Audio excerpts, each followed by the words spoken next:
Right now, we are in the middle of the holiday of Sukkot, and we're getting to the end of all of our Torah readings for this cycle. We're at the end of the book of Deuteronomy, and on Simchas Torah, we're going to finish the book. We're going to finish with the parsha called Vezos Haberachah, where Moses blesses all the people, where he speaks to the people about what it is that God should bless them with, that they should be their full selves moving into the land of Israel. And in this week's Torah portion, we learn about the death of Moses, that Moses goes up onto Mount Nebo. It's the end of his allotted time on earth. His mission has been completed. He has done what he was here to accomplish.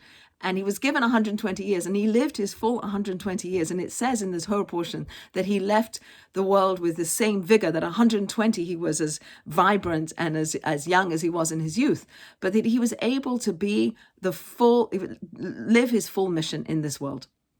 And he dies. But before he dies, we learn in the Medrash that he goes to the people and he asks them to forgive him for anything that he did that was hurtful, or that was made them uncomfortable, or made them angry. Whatever it is, that he asks the people to forgive him for anything he did that was untoward. And the people forgive him. And then in return, the people ask him to forgive them for things they've done, for their stiff-neckedness, etc., for things they've done that have caused him anguish and pain. And so at the end of Moses' life, there's a unity, there's a coming together of the people and Moses, so that when he dies, it's all good. And Moses' soul is taken, we learn, by God, and goes up into the heavenly realms, goes up into the highest realm.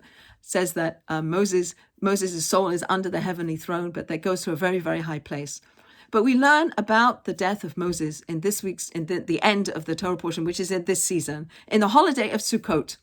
And on the holiday of Sukkot, we build little structures that we sit in, that we live in, little temporary booths, whatever they are, but they're temporary. There's certain rules about how you can make them, but they are temporary. We only put them up at this time, and we live in them. We eat in them. Some people sleep in them, watch television in them. Whatever you do, you live in your Sukkot, these little houses, these temporary houses.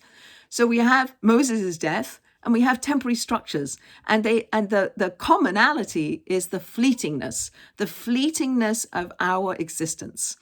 That we go into the sukkah, but it's a fleeting existence in the sukkah. It's a fleeting existence we have in this world, as we read about when we learn about the death of Moses. So we have these two things going on at the same time, and it is very very important that we build these sukkahs immediately after Yom Kippur, that we've gone through the high holiday seasons of Rosh Hashanah coming up to Yom Kippur and now Sukkot, because in the Rosh Hashanah Yom Kippur work, we've recognized God as the omnipotent, as the creator, as the sustainer, as somebody who loves us, somebody who wants relationship with us, somebody who is here for us. And we've recognized that. On Rosh Hashanah, we crown God King of the universe. And then on Yom Kippur, we disassociate our soul a little bit from our body, and we focus on who we are. We're a soul in a body, and we connect ourselves to God on this transcendent level of soul to God.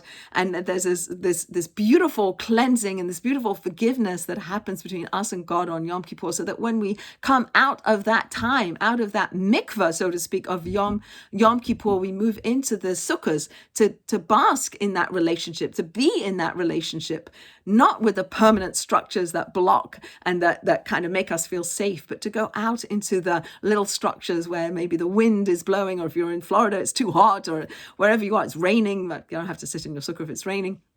But the idea that there's the fragility of our existence, of our lives, the lack of permanence, exemplified by the sukkahs that we sit in, but that what gives us great meaning is, as Rabbi Sachs teaches us, what gives us great meaning are the relationships we have with the 3 F's, with family, with friends, and with our faith, with God. That these relationships are what we've worked on. We've worked on them since the beginning of the month of Elul, which preceded Rosh Hashanah. We went all that way to Rosh Hashanah. We worked on God, the relationship with God. We worked on the relationship with ourselves. We worked on a relationship with each other. And now we come into the sukkah, and we invite people into our sukkah. We invite guests, and we invite family, we invite friends, and we invite God into our sukkah. God is here with us, and we get to enjoy that relationship. So as Ecclesiastes says in Kohelet, as King Solomon says, There's a time for everything. There's a time to be born. There's a time to die. There's a time to be happy. There's a time to be sad, and so on and so on. This is a time to be happy. This is a time, not happiness, I'm happy I had chocolate ice cream. Happiness, existential happiness. Happiness that comes from a sense that we're leading meaningful lives. Happiness that comes from knowing that each one of us matter, and that what we do matters, and that even when our life is over, in this phase of existence, we'll continue on. Our soul continues on and takes all the good that we've done with us into the next world. So we have work to do in this world, and that should give us simcha, that we have meaning and purpose. Viktor Frankl talks about man's search for meaning, that somehow we can put up or endure all sorts of things if we understand that it has meaning and that it matters. And then we can feel good. We can have a sense of simcha. So on Simchas Torah, we're supposed to have that sense of simcha, of joy, of connection with each other and connection with God. So on Simchas Torah, perhaps you know, we dance in circles. So it's very Jewish to dance in circles. Circles are important because there's no leader. There's nobody that's better or making, that in front that we have to follow, that we all are equally important, that we all matter, that we hold hands in a circle. And at the end of days, it says that we're going to dance in a circle with God in the middle, with the Shekhinah, with the divine presence in the middle. But in the meantime, we've been through this period where we're holding hands, where we're in a circle, where we've forgiven each other, hopefully, and we're good. And now we can bask in those relationships. We can feel good about those relationships. We dance with each other. Joshua is about to take the people into the land. After Moses dies, it's time for the people to move in to the land of Israel. And they go in with Joshua as the replacement, so to speak, of Moses. He's the right leader to take the Jewish people into the land of Israel. They come to the city of Jericho, of Jericho, and we learn that they march around the city 7 times. And after the 7th circle of the people around the city of Jericho, the walls fall down. This is something that is mystically interpreted to mean that by circling, we break down walls, we break down barriers that separate us, which is one of the reasons given why a bride under a chuppah circles her husband, her fiancé, her chatan, circles him 7 times. One of the ideas is that we're going to break down all the things that separate you from the couple from each other. We're going to break those things by circling 7 times. Circling 7 times breaks down walls. So on Simchat Torah, we do 7 hakafos. We do 7 circles. We dance in circles. What are we breaking down on Simchat Torah? We're breaking down the barriers between us and God. That God is infusing the world with divine energy that come into the world through, on the lower level, 7 different sefirot, 7 different divine expressions into the world. The first one is chesed, is kindness.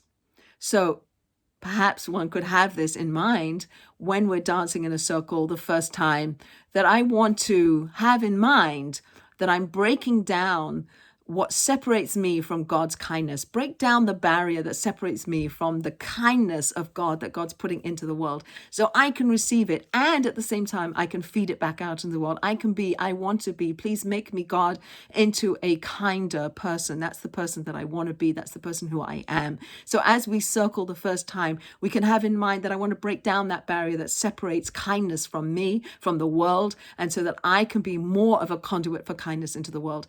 And the second hakafa, the second circling, is breaking down that energy that separates me from divine discipline and strength and giving me boundaries. So I need boundaries. I need to be able to contain myself. So I'm not just giving till I'm a wet rag. There's a boundary to that. I can't give everything away because then I'll lose myself. So there's a boundary there. And I want that energy. I want to feel that energy. I want to have that energy. And then I want to be able to manifest it better, and so on through the different 7 hakafos. So have in mind that as we circle, as we dance in that circle, that we're breaking down barriers that separate us from God and separate us from each other, that we can be more unified, and more, we can take the energy of Rosh Hashanah and Yom Kippur, where we did all that heavy work, and now we can dance in circles. Now we can connect with each other, with God, and with the three F's, as Rabbi Sachs speaks about, the faith, family, and friends. And we can be in this state of simcha, because this time is a time of simcha.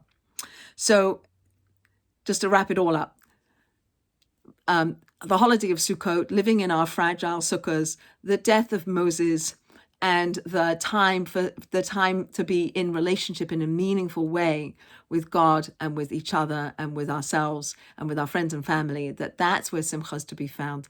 And then we take that energy as we start the new world, the new life that we're moving into as we move into our new year, that we've had these days of Sukkot to bask in the relationships that we have, to dance in circles, to forgive each other, and to be protected by God. The Sukkah is akin to, or is likened to, the clouds of glory that protected the Jewish people in the desert. So please God, we should have a good year, a sweet year, a year where we are connected to each other in meaningful ways, connected to God in meaningful ways, so that we can bring that divine energy into the world more.